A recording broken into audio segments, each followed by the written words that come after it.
Hi, lovely booktubers. I'm Debs. Welcome back to my channel, which is called Raina Read Stuff. I am here in the book shack. You can see it's a bit chilly, so I've got my jacket on. Mainly because I don't want to put the heater on because it makes too much noise. It's Sunday, and on a Sunday, I do my weekly reading wrap up. So that's what this is. This week, I went out and bought some books because I finished the Read What You Own challenge, and I've actually read 3 of the 11 books that I bought, which I'm pleased about. In addition, I have read some ebooks because I haven't read ebooks for ages because they weren't part of my Read What You Own challenge. My Read What You Own challenge was specifically about physical books. So, as well as the Read What You Own and Historathon, which I've been doing. Well, Historathon lasts all year. The Read What You Own lasted until I finished my 100 books, which was last Sunday. Um, there were a couple of book events that I wanted to join in with and didn't get round to at the beginning of the month because the books I had that would have qualified for it were on ebook. So first up, oh, not the camera. First up, Holmes is Where the Heart Is. A complete collection of Sherlock Holmes by Sir Arthur Conan Doyle. I have read a couple of things for the prompts, not all of them, but I started with reading a complete novel. So The Hound of the Baskervilles was my choice. I love it. I've read it several times before. Um, it's just something that I really enjoy. For those of you who don't know, there is an estate in Devon which is believed, the family is believed to be cursed by the Hound of the Baskervilles that kills the incumbent lord in a nasty way. Now, one lord dies, and his nephew, who is an American guy, is due to inherit the estate. He seeks the help of Sherlock Holmes, who dispatches Dr. Watson to go and keep an eye on the guy in Devon at the family estate and learn as much as he can about the people around them. Um, and they're next to the lonely moors, which is spooky. It's uh, it's a really good tale. It's quite a good romp. Um, Watson's down there on his own while Holmes looks into other things. Uh, there is, as there usually is, a very logical explanation to what's going on if only Holmes can get his brain working and figure out what that is. It was good. I love it. I love to reread it. Then I read a short story, um, and the short story I read was called. Can't I remember what it's called? Silver Blaze. That's what it was called. And this was also set in Devon. Um, and this was the story of a missing racehorse that was meant to. It was odds-on favourite to win a big race, and then it disappears, and the stable lad is dead. And what's happened? Where's the horse? Can it be found before the race? Has someone killed it or stolen it to stop it winning the race? Well, you just have to read it, but it is a good Holmes collection, a Holmes short story. and I thoroughly enjoyed both of them. I'll put in all the information as to who was organising all these events down below.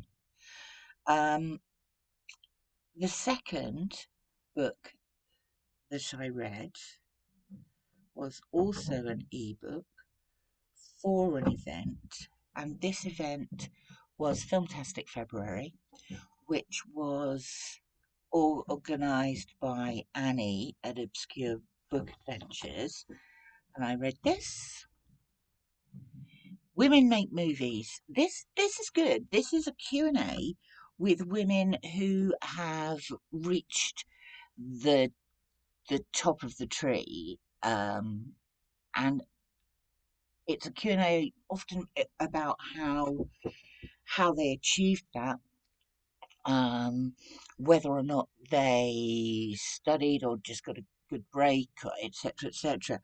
And it includes Amy Heckerling, Nancy Savoca, Dodie Dawn, Susan Seidelman, Leslie Linker, Carol Littleton, Eddie Falco, Mo Collins, Deborah Einstadt, Susan Coyne, and Donna Smith. So you're looking at all parts of the film industry. You're looking at directors, you're looking at people who headed up production, writers, actors. It was interesting, really interesting. I'm glad I got to get at least one book in for Annie's book event, which I thought was great. Finally, on the ebooks, this is part of, I read this as part of MJ's 24 and 24, looking at banned books. And this is The Perks of Being a Wallflower by Stephen I can't pronounce his name, Chbosky.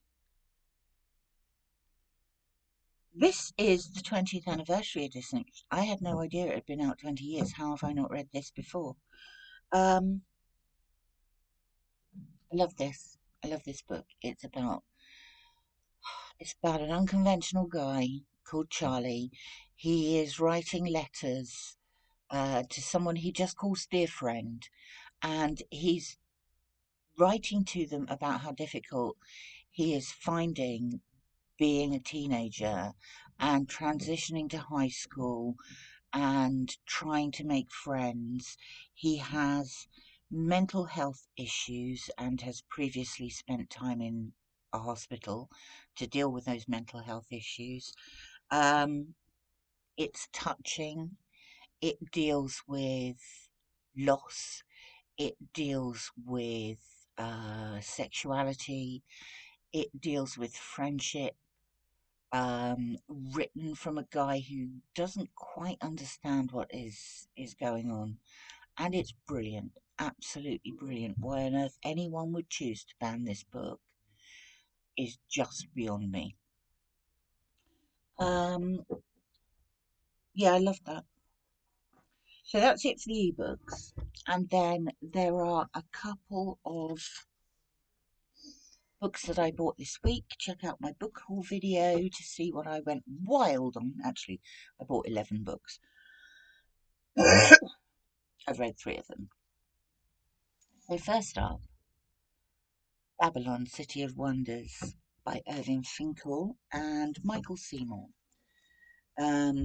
This book has been produced by the British Museum, and it's a book that looks at the architecture of the city of Babylon, and it has images like this. I mean, how fabulous is that? That actually, I think, is in a museum in Berlin. It deals with the city's golden era. And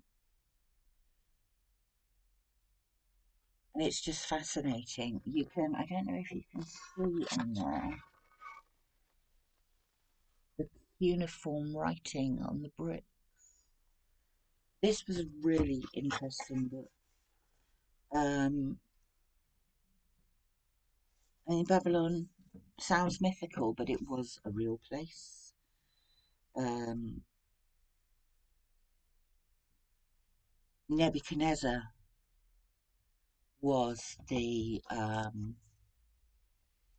king who brought it to his ultimate glory. I mean, it's only thin, little volume, this, but I read that for Historathon 2024. Finally, I bought this having seen Vin at Revenant Reads, who is the organizer of Historathon.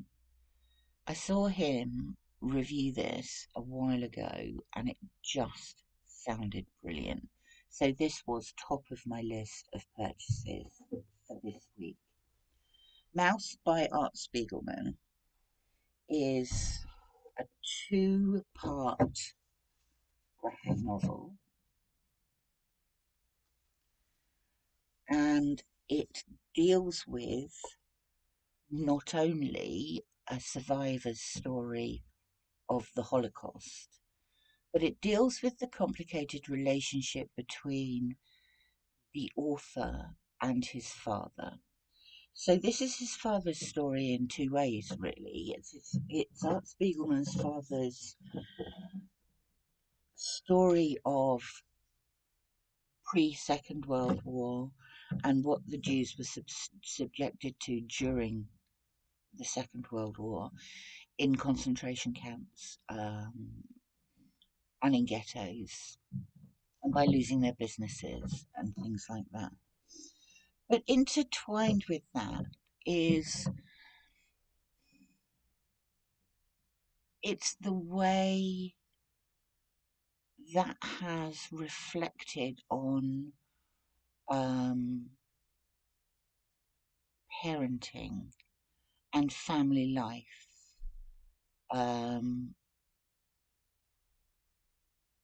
the illustrations are brilliant.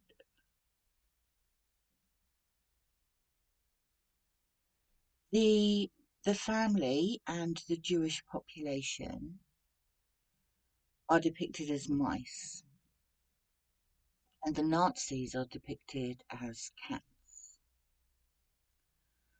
Um, Vladek is Art Spiegelman's dad, and it talks about how he met his wife and their family, which was very wealthy, and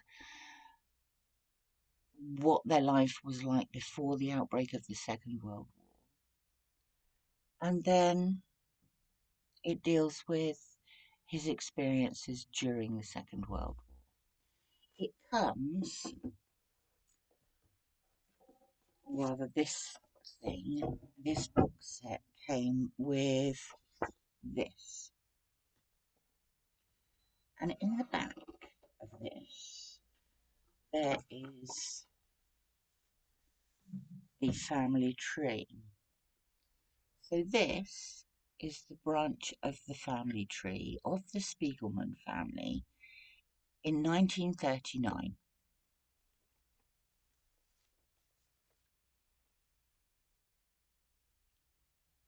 That's the same family tree in 1945.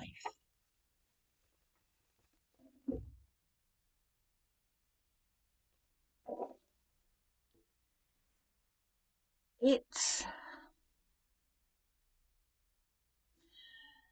these books won the Pulitzer Prize, and you can see why. The Holocaust and the experiences of people in of Jews in the Holocaust, and a discussion of um, the relationship between a father and son, where survivor's guilt comes into play there, and the and a lapse into dementia at the end. It's just incredible. And the drawings, Spiegelman's drawings, are perfect. Absolutely perfect. I am so glad that I bought that. I It's difficult, isn't it, to say that you love a book that's about such a harrowing topic, but I did love these novels, these graphic novels. And they won the Pulitzer Prize. Graphic novels don't do that. This did. And there's a reason. Because it's brilliant. Absolutely brilliant. Anyway, that's been my reading this week. I've enjoyed all of them. Um, I will be back on Tuesday this week when I will be doing a pile of possibilities for the variety of events that I want to take part in during March, which is only the end of next week. Can't believe it snuck up so quickly. Thank you for popping by. If you like the content, please think about giving me a like and a subscribe. It is very much appreciated. Um, what have you been reading? Anything good? Anything I might like? Let me know. Drop a comment below. It'd be lovely to chat. Anyway, that's it for me for now. I will catch up with you later in the week. Thank you for popping by, and I'll speak to you very soon. Bye for now.